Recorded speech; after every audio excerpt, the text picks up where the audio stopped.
Well, good afternoon. As our stragglers find their way downstairs from the lunch that we had, I'll review a couple of housekeeping items. We'll have a break after 3 of our sessions this afternoon in an effort for you to grab some more coffee and to come back here after you've had a snack and do that at about 2:30, or I'm sorry, 3 o'clock or so. We'll try and stay on schedule. Also, now that it's after 12, I feel a little more comfortable in telling you that there's a drink reception tonight, sponsored by our platinum sponsor, Nalco, which will be upstairs also, that you are invited to participate in and come and share comments or ask questions that you didn't get answered during the course of today as we finish off our evening together, and then we'll be wrapping it up and then coming back tomorrow morning. So, with that, we are a couple minutes behind, but John assures me we will be right back on schedule by the end of his presentation. We're going to hear from Jon Lehmkuhler. Got it right. Commercial Manager for Great Lakes Solutions, and he's going to talk to us about some very technical things that I probably stand to learn a lot about for bromine derivative benefits for mercury control. And with that, John, the floor is yours. Thank you very much. Thank you. Appreciate it. Okay, I'll do my best here to, I guess the worst time to really speak is at the end and right after lunch. So I will tell you that if I see too much head bobbing, occasionally it will get really loud in here. That way I know that you're going to kind of poke your head up. I always start off when I speak to groups like this to say how I'm always impressed with the electric power industry. I mean, very few industries in our country have the pressure you do to no mistakes, everything's got to work, lights got to come on, things got to work the way they have to work. The expectation is amazing, and you have so many people that try to dictate to you what and how you're going to do what it is you do when you do that. So the only thing I can probably equate that to is being married. And I told my wife that one time, and after a very long and expensive shopping trip, I was back in her good graces again. So just so in case anybody was concerned, I've got that taken care of now. Okay. All right, here we go. See, I'm going to have the same problem. Okay, I am from Great Lakes Solutions, which is a part of Chemtura Corporation. We are the legacy Great Lakes Chemical company. We are a bromine producer, so following Dr. Kaiser is a very good thing, because all the wonderful stuff he was telling you about the mercury control that uses bromides and bromine technologies, I can follow up and give you a little more information on that, maybe some background that will help you as you move forward. I've got things broken up here where I've got some general information around our products, some handling, some corrosion testing that we've done around our products on the product handling side, so it's not going to be specific to the boilers and things of that nature, but it will give you a little more information about our products.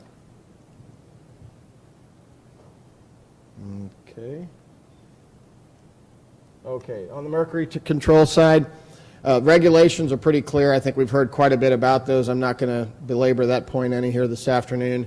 I think the discussions and the information that's provided is very good. Like I said, I have a lot of respect for this industry. You get a lot of things that come at you from the regulatory side that you have to deal with on a regular basis, and to put all that together in your operations, I think, is quite admirable. The one piece that hasn't been mentioned, since this is mostly U.S. focused, is the international regulations. There was a regulation signed the end of last year that will also provide some direction to the international world through UNEP as far as mercury control, not just power, not just industrial boilers, but also things like gold mining and things of that nature, applications like that. The technologies, are pretty well laid out here, I think. But the ones with yellow are all basically mostly involved in some way, shape, or form with bromide on some level. So it's either like what Dr. Kaiser was talking about, or you're talking about a brominated activated carbon. But what you're doing is, to his point, trying to oxidize the mercury. The bromide is a very good way to do that, and however you introduce that into your system, these technologies are all relevant. There is intellectual property out there, so I always encourage everyone, for whatever your plans are, whatever you're doing, if it's talking to Nalco, if it's talking to someone else, Make sure you're reviewing what intellectual property is out there and you're doing the responsible thing as far as what you're doing with licensing and using that technology in a good way. We'd love for you to do that as much as possible, because obviously then you're going to need to use our products, which is a great thing, at least in my mind. One thing as far as bromine and bromide use, calcium bromide is a big product used in these technologies. It is very effective, very efficient, very cost effective. These are low capital systems. I've got some more data to show as far as what you need for the system to handle the material. And they're also operating cost effective.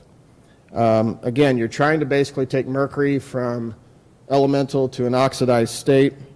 There has been some work by EPRI looking at the impacts of plants that are currently already using bromide, either for state regulatory reasons or for Section 45 tax credit purposes. Many of you are probably aware of the Section 45 tax credits, where refined coal tax credits, where you have the ability to change that coal in order to reduce pollutant, and then there's a tax credit essentially aligned with that. Some of the other things, I mean, these technologies have been demonstrated at very high levels of efficiency. Again, I think Dr. Kaiser was very clear on it depends on how well you're oxidizing that mercury downstream so you're able to capture it. You really have two pieces of the puzzle. You have to oxidize, get it in a form where you can get to it and grab it, and then you have to have something downstream in order to be able to capture it, either in a scrubber, in unburned carbon in your fly ash. And you could also use it as well with your SCR as part of an oxidation strategy, using your SCR. The benefits.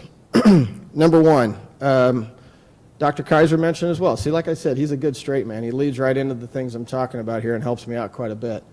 If you are using your SCR for oxidation purposes, that will consume or will shorten the life of your catalyst.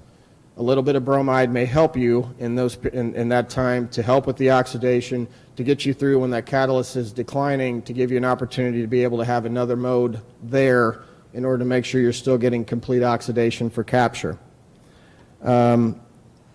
You could also use bromide that would help reduce if you're using an activated carbon strategy, where having the extra oxidation would allow you to get maybe less use of your carbon downstream, or would give you another lever where you could have your bromide addition as well as the activated carbon, where you have two levers to pull instead of maybe just adding a brominated carbon.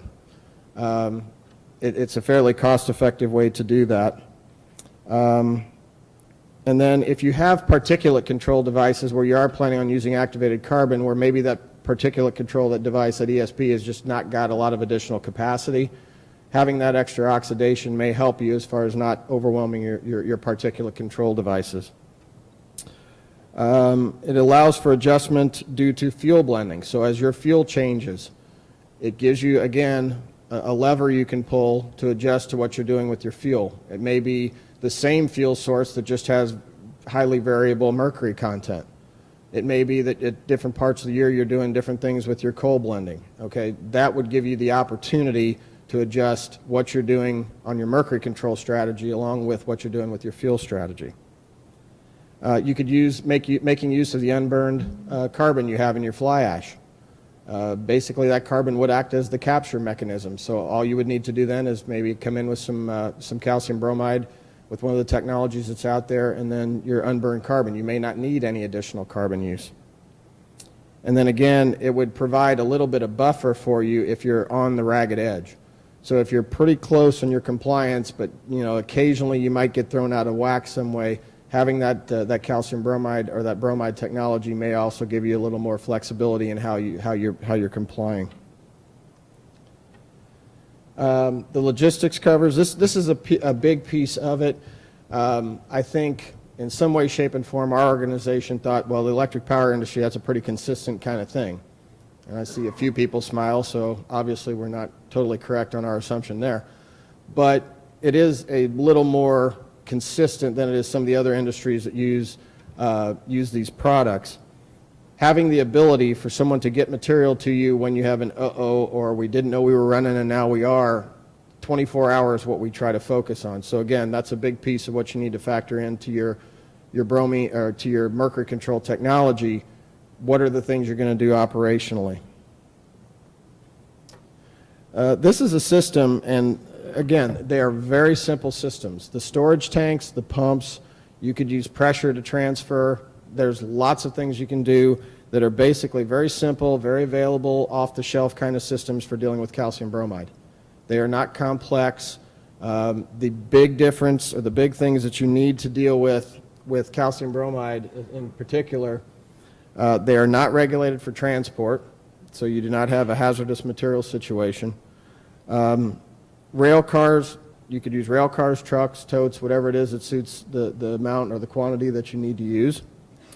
Proper PPE.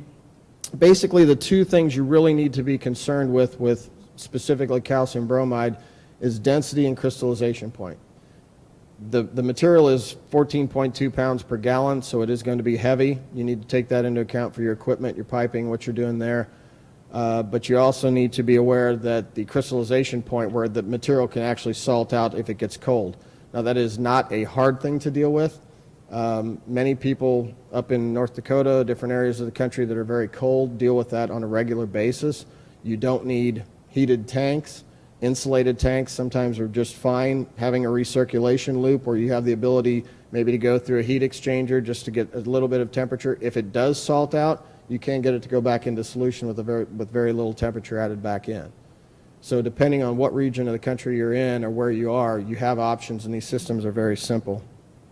Again, pressure, or you could use pumps, backflow prevention, basically just all your natural best practices for what you're doing with engineering. We actually took a look at some of the corrosion properties, and we've got a lot of data on corrosion properties of calcium bromide. And again, I mentioned earlier, this is not in the boiler at those kinds of conditions. This is your standard ambient temperature, maybe slightly elevated. We did these tests, 90-day corrosion tests, looking at carbon steel, duplex, stainless steel. These were all welded. There were welded coupons involved here, so we also looked at the welds. Looked at temperatures from 20 to 50 degrees C, so we tried to give it a decent range for what you might see in the real world. Liquid submersion, so what's going on where you're completely submerged in the material. Vapor, which what we saw on the vapor side was very little to no impact whatsoever on any of the materials. And then we did a standard at your barrier, at the liquid vapor barrier. Would you have any additional concerns there? And pretty much from what we've seen, the duplex material and stainless steel materials hold up very well. Carbon steel actually did acceptably. It really depends on what application and what that piece of equipment is doing in your system. So you want to make sure that the materials construction is going to be suitable for how you're putting that equipment to use. But basically, any of these materials could be used and are not a concern for storage, handling, transfer, things of that nature. And then if you're going up the on the coal belt, you also you would not have too many issues with your equipment there. Bromine experts. We've been doing this for a long time. We are a domestic supplier. We produce bromine in the United States. We produce the products we use here in the United States. We have secure operations where we've been making investments over the last few years and are continuing to make significant investments in these facilities, basically to help out folks like y'all who are trying to do things with mercury control technologies. Obviously, we're looking to support the markets that are developing, and this is a big one. Let's see. Supply security. One of the things we do take an active interest in is helping you manage supply security. So not just multiple carriers. I showed you the locations we're talking about, but having more than one carrier that can respond if needed. Having multiple sources of bromine, multiple sources of the calcium bromide or sodium bromide products that you're using. And when you look at the places in the world where you can make bromine, the U.S. Geological Society has a report out there where they're estimating 11 million tons of bromine in South Arkansas. So we still have quite a bit of bromine available to us down there. It's just how we go about getting it, where we drill wells, what we do to bring those brines up to make bromine out of them. Expertise with the products, and then what we do to help you. I've got these kind of together because whether it's designing your system and you'd like some questions answered, whether it's how you deal with invoicing, how you deal with transport, how you deal with how they're delivered, what your order processes are, all of those things are important, because if that's something that slows you down or causes a problem, it's going to be a hindrance to you from operating the plant and doing the things you need to do. We can tailor make a lot of that stuff to help you with your systems if need be. Global bromine resources. I mentioned South Arkansas is one. South Arkansas and the Dead Sea are two areas of the world where the bromine reserves and the quantities are going to support these kinds of technologies. China is depleting. They do have bromine there, but they are depleting their resources. The Ukraine has very limited infrastructure where those are located. And then India right now is what we are trying to develop. And the reason we're trying to develop Indian resources is to be able to supply into faster growing regions of the world like India, China, and then to utilize our bromine resources that we have here in the U.S. to make sure that those are dedicated to the power industry here. So that is really our focus. We're developing other resources outside the U.S. so that these resources can be focused here. This is just a quick diagram. There are lots of sources. I think I've heard lots of different statements about where bromine comes from it's mined out of the ground to, it sounded like somebody almost like coal. It was just being dug up and brought out, to the fact that, bromine was a solid and then it was somehow converted into something else. So bromine is primarily produced from salt solutions, and you react those salt solutions with chlorine or other oxidizers in order to generate the bromine, and then you isolate and purify the bromine for use. Those sources can come from salt bitterns, tail brines, evaporation ponds. We did actually operate a seawater plant years ago that was shut down. It made bromine out of seawater. And seeing some of the equipment there, we could move basically about 1/3 of a million gallons of water a minute on that plant, because the concentration is so much different than what we deal with in South Arkansas. But again, that bromine is brought up as a brine, converted into the elemental bromine, and then we will use it to make lots of different products. Some of those products, okay, what else is bromine used in? So if you're looking at things that are going to impact what technology I want to use, are these products going to be available? Yes, they are.